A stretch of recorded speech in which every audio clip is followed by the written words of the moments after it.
Nagpadala ka lang ng delivery gamit ang isang robot na aso. Ngunit nagdulot ito ng agarang paghahanda ng militar sa hating gabi. Nagresulta ito sa pagkaparalisa ng buong sistema ng pagpuntirya ng hukbo.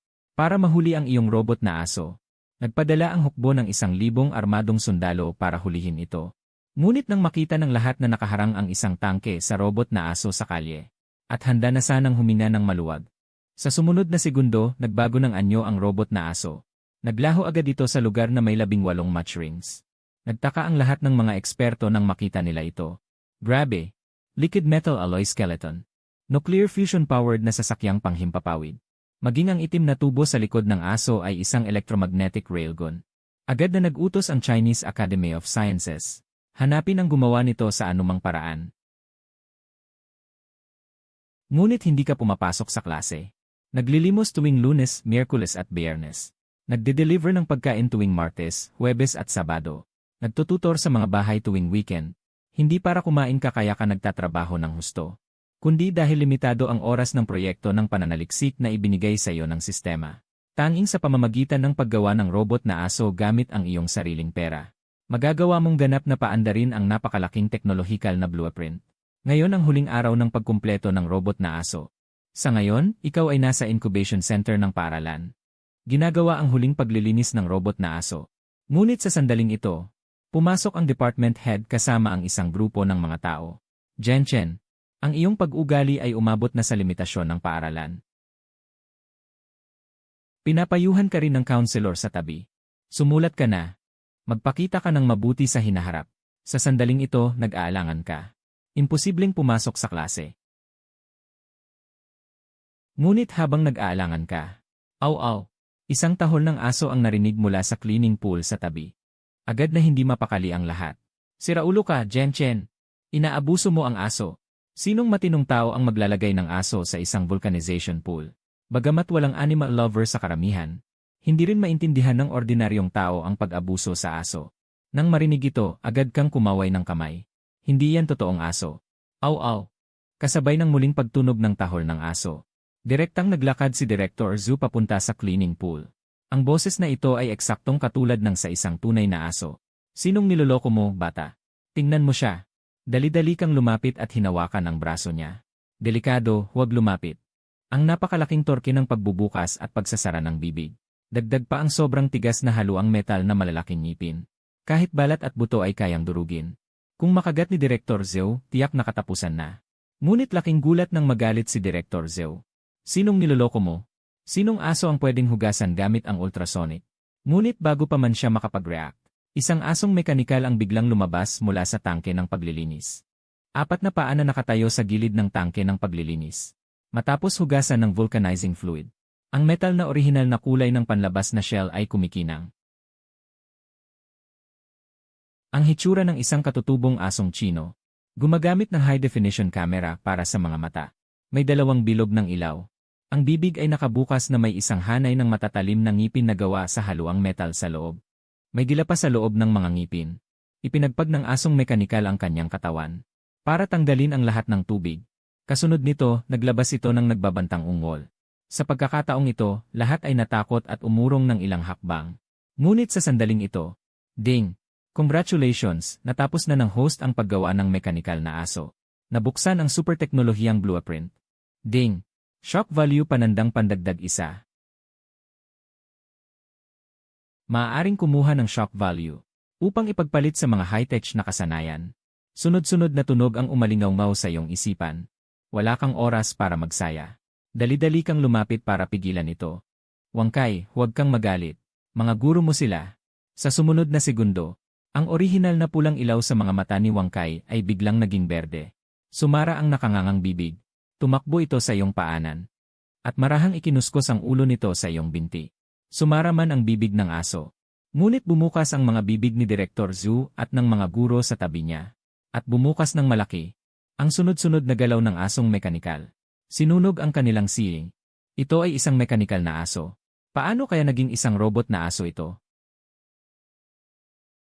Bilang dekano ng Departamento ng Mechanical Engineering, mayroon din siyang kaunting pag-aaral tungkol sa mga robot na aso. Sa kasalukuyan, maraming mga institusyon sa bansa ang nag-aaral din ng proyektong ito. Bukod pa sa pagiging matigas sa paglalakad, ang disenyo ng hitsura ay napakasimple din. Ang katawan lamang ng aso at ang 4 na binti ang mukhang maayos.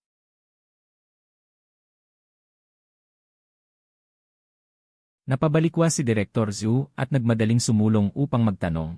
Saan galing ang robot na asong ito? Ikaw ba mismo ang gumawa nito? Bakit hindi ako pumapasok sa klase?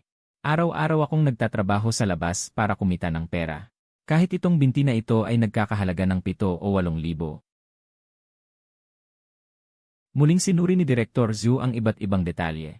Pagkatapos ay nanginginig ang boses na nagtanong muli. Ikaw lang mag-isa? Kung hindi, sa katunayan, hindi lang ako ang gumawa nito. Karamihan sa mga mahihirap na piyesa ay ipinagawa ko sa iba. Ilang piyesa lamang ang ako mismo ang gumawa.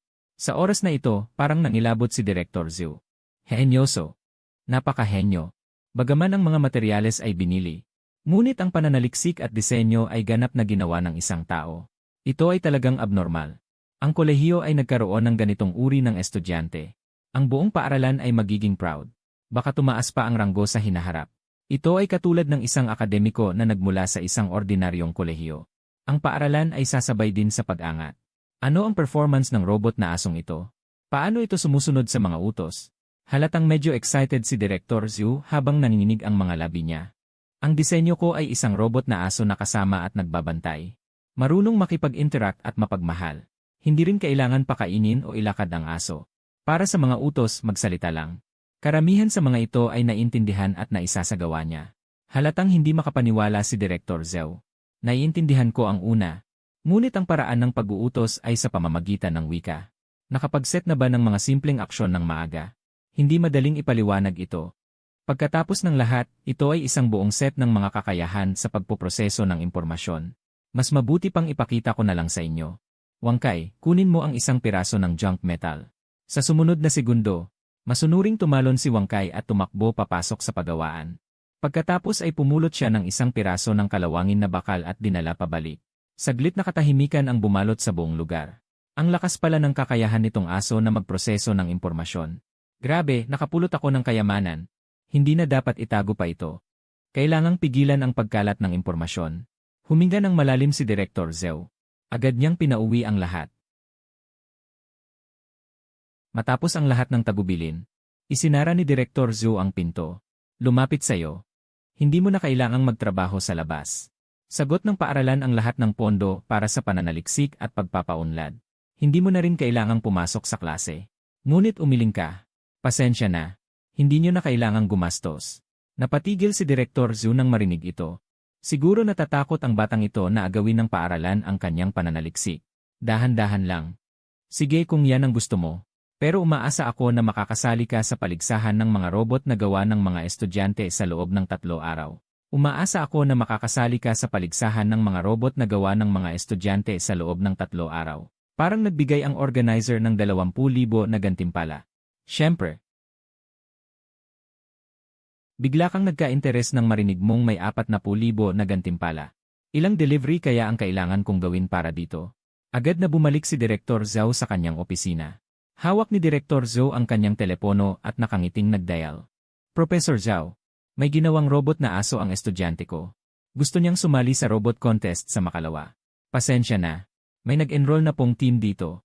Sa tingin ko, kaya niya silang palitan.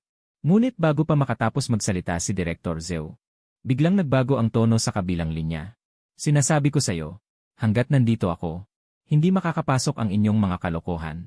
Sa isang restaurant sa Jiangsu, tinitingnan ni Professor Zhu ang video na ipinadala sa kanyang telepono. Dahan-dahan niyang idinilat ang kanyang mga mata. Sa video, isang mekanikal na aso ang sumusuyod. Sa binti ng isang binata. Bilang isang profesional na dalubhasa sa pananaliksik sa robotics.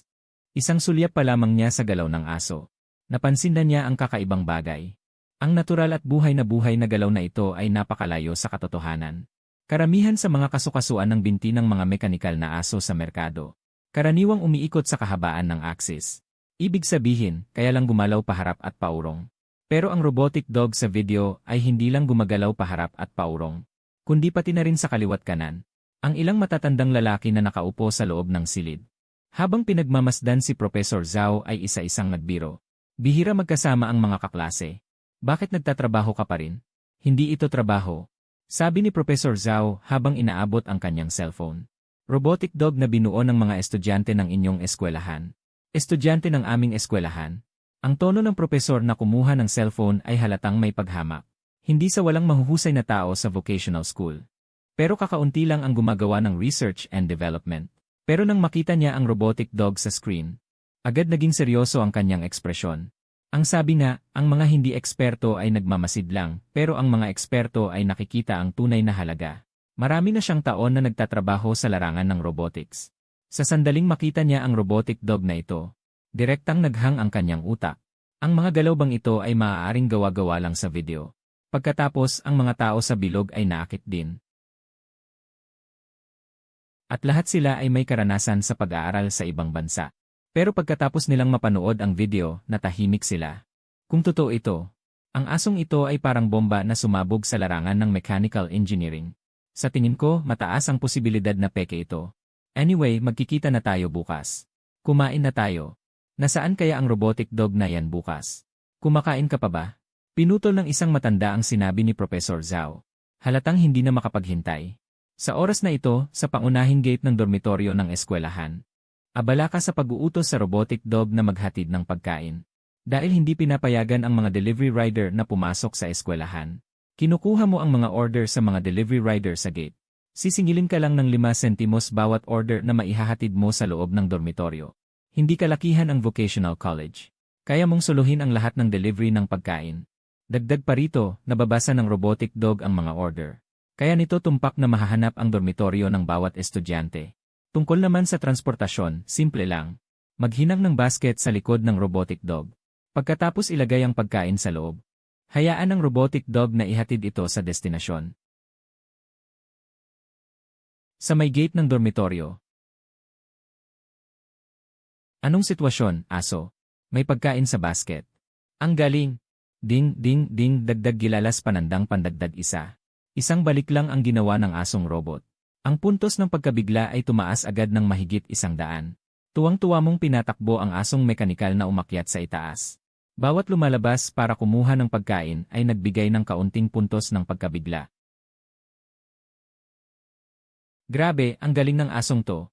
Kaya pala kayang ihatid ang pagkain sa tamang oras. Lumabas ang mga estudyante sa dormitoryo para manood. Sa pagkakataong ito, dumating si Professor Zhao kasama ang ilang dating kaklase. Sa pangunahing gate ng paaralan. Tumawag ka muna para tanungin kung nasaan yung estudyante. Pero bago pa man niya mailabas ang kanyang cellphone, itinuro ng propesor ang di kalayuan. Mukhang hindi na kailangang tumawag.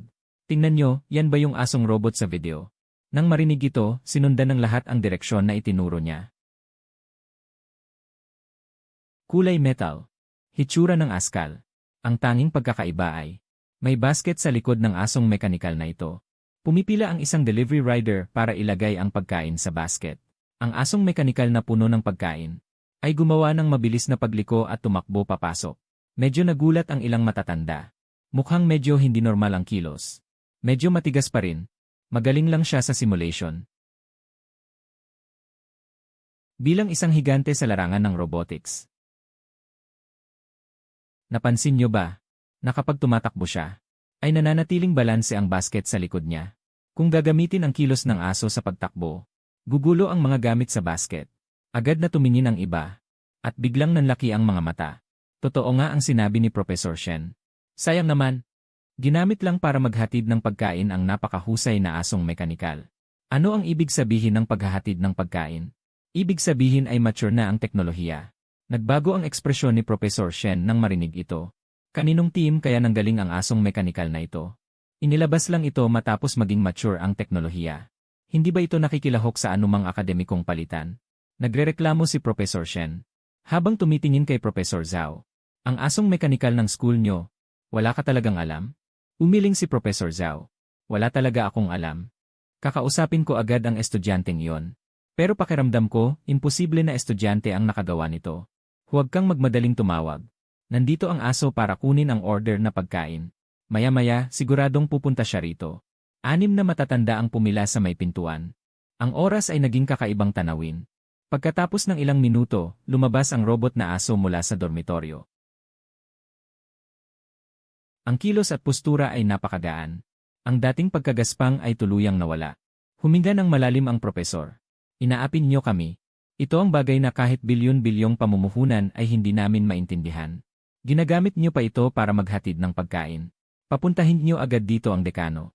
Kasabay nito, sa loob ng opisina ng dekano. Nagtatakang tinitingnan ng dekano si Director Zhou. Ang ibig mong sabihin, sa Departamento ng Mechanical Engineering ay may isang estudyanteng matagal nang hindi pumapasok sa klase na nakapag-develop ng napakagaling na robot na aso. Gusto mo pa siyang bigyan ng laboratorio? Hindi makasagot ang dekano. Ang average na marka ng klase ay hindi lumalagpas sa 300 puntos. Paano magkakaroon ng isang super researcher? Hindi ba't parang imposible?